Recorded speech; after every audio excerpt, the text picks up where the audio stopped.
Picture this. You're sitting across from a woman you actually like. The bar is a little dark, the music is low, your hand is wrapped around a drink that doesn't taste like anything. You've cleared the basic intro level. Hi, how are you? So, what do you do? Nice, that sounds cool. And then, your mind goes blank. You look down at the table. She glances around, reaches for her phone. The air drops into that exact silence every man dreads. Inside your head, you start shooting yourself. Is this line stupid? Am I going to embarrass myself? Screw it, better stay quiet. And right when you need a sentence the most, none of them survive. All that's left is the feeling, yeah, I'm the boring guy. Sound familiar? The problem is not that you're boring. The problem is that in your head, there's a killer filter, a sniper that shoots down every sentence before it makes it out of your mouth. In this video, I'm giving you a toolkit so you almost never run out of things to say with women again. Not a list of pickup lines, a way to rewrite the conversation code in your brain. So next time you sit across from a woman, you're not praying your brain will cooperate. 1. The real problem. You don't lack things to say, you overfilter. Let's not sugarcoat this. You weren't born the awkward guy. You were trained into that role. Since you were a kid, you heard, don't say stupid things. Be quiet, be polite. Don't make people uncomfortable. Every one of those lines became a little voice in your head. I call it the inner editor. Every time you're about to say something, it jumps in. That's too basic. That sounds dumb. They'll think you're weird if you say that. Result? 10 thoughts show up, 9.5 get shot in under a second. By the time you decide to speak, there's nothing left. So you slap a label on yourself. I don't have anything to say. I'm just boring. Something's wrong with me. Truth? You don't lack things to say. You're just running a filter that was built to avoid embarrassment, not to build connection.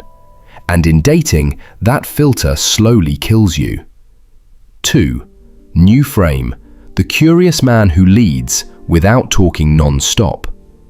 If you want to change the code, you have to change the goal. Old goal, the one that freezes you. She has to see me as cool, interesting, smart, alpha. When that's your goal, every sentence you think of gets scanned. Is this cool enough? Is this smart enough? Is this alpha enough? No wonder you choke. You're taking an exam no one asked you to take. New goal. I want to understand her inner world. I want to lead a conversation that makes both of us feel a little more alive. When the goal is curiosity, your brain shifts from don't mess up to let's explore. Instead of what can I say to impress her, it becomes what can I ask to understand her better?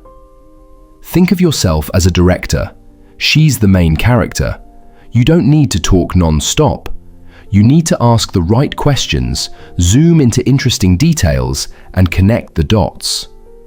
Women are drawn to the men who make them say things they normally never say, not the guys who talk about themselves for 45 minutes straight. From this point on, every technique I give you follows that frame. It's not how to talk more. It's how to lead so the conversation doesn't die. Technique number 1, the 3-second rule. Speak before your brain kills it. First technique, the 3-second rule. This one targets the inner editor directly. The rule is simple. When she finishes a sentence, you have at most 3 seconds to pick the first idea that pops into your head and say it. No polishing, no rewriting, no hunting for a better line. Example, she says, I've been addicted to true crime on Netflix lately. Your brain might throw up, why is every woman obsessed with watching people get murdered?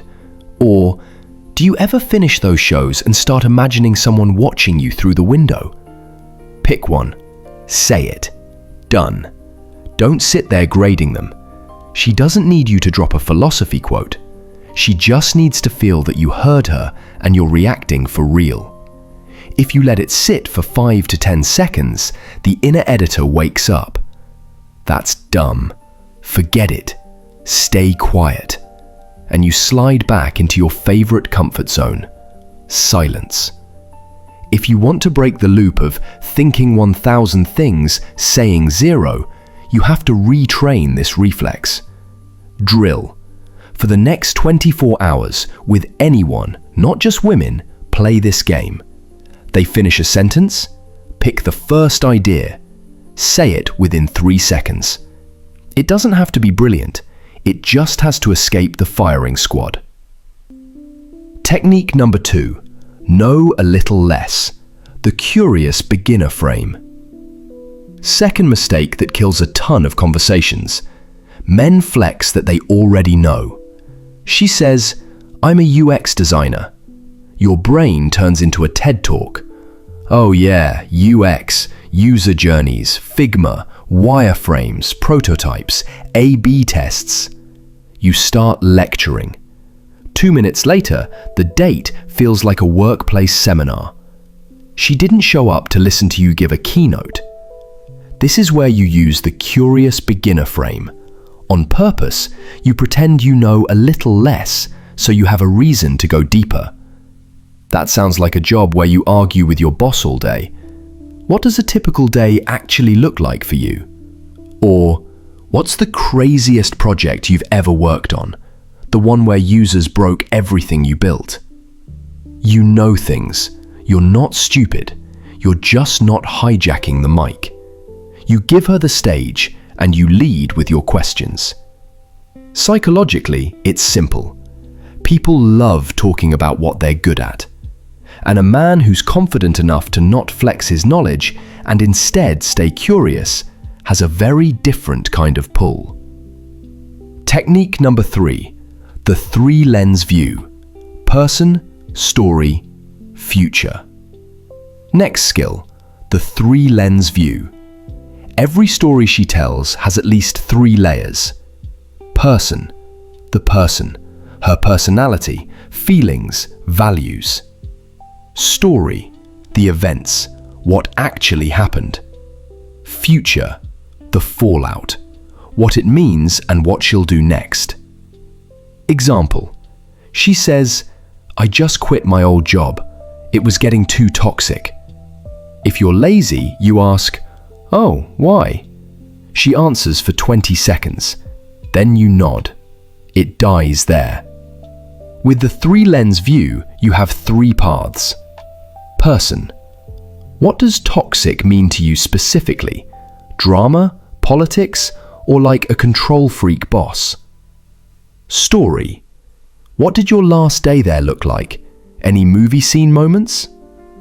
Future. So now, what's the number 1 thing you refuse to tolerate at your next job?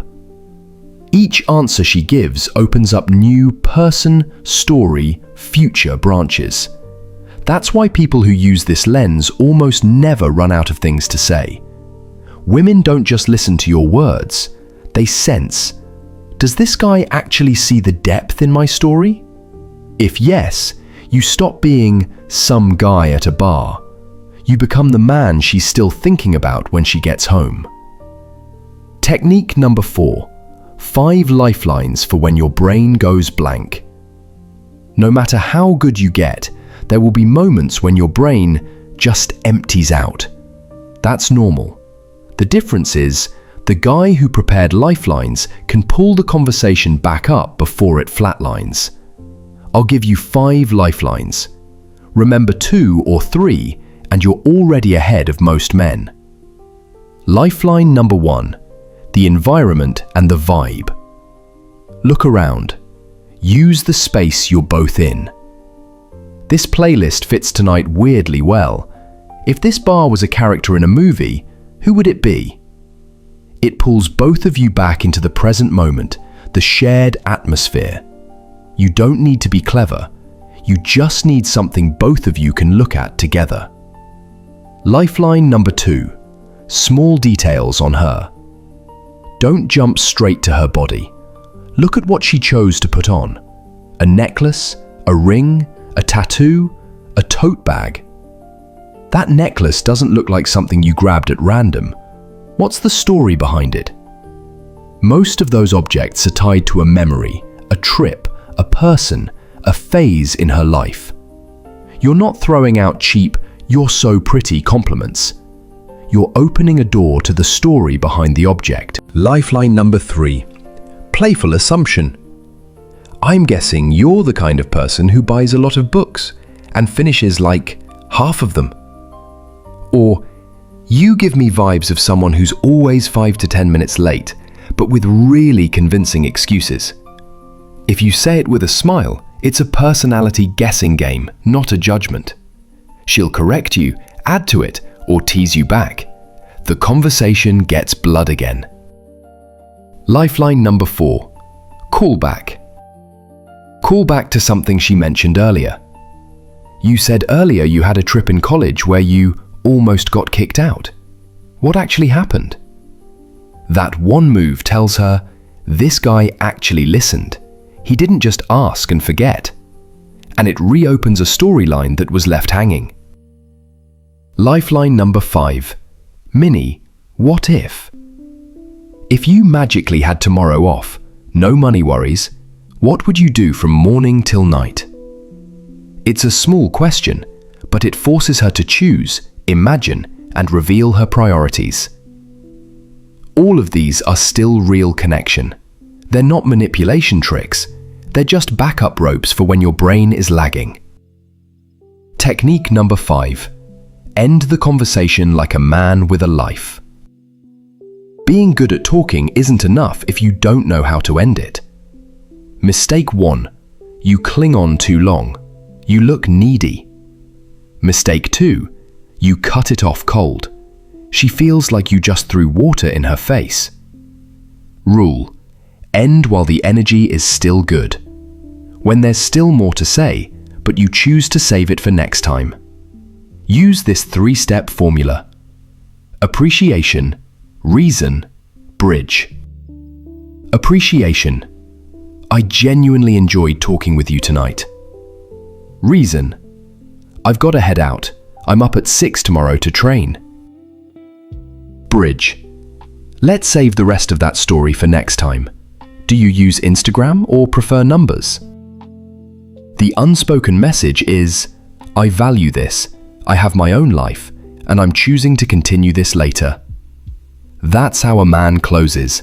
No clinging, no disappearing act. Bonus: applying all of this to texting. This game isn't just for in-person. Texting is another arena where guys blow it. Common patterns: turning texting into a job interview, replying with nice, cool, or vanishing for days and sliding back with hey. Everything you've learned here works over text too. She texts, just got back from a girls' trip in Miami. You can run the 3-lens view right there. Person: okay, real question. Who was the CEO of chaos in that group? Story: what was the craziest moment of the trip?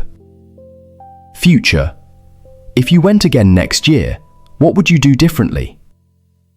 One message like that shows you read, you're curious, and you open paths to keep talking. Way better than, how was it?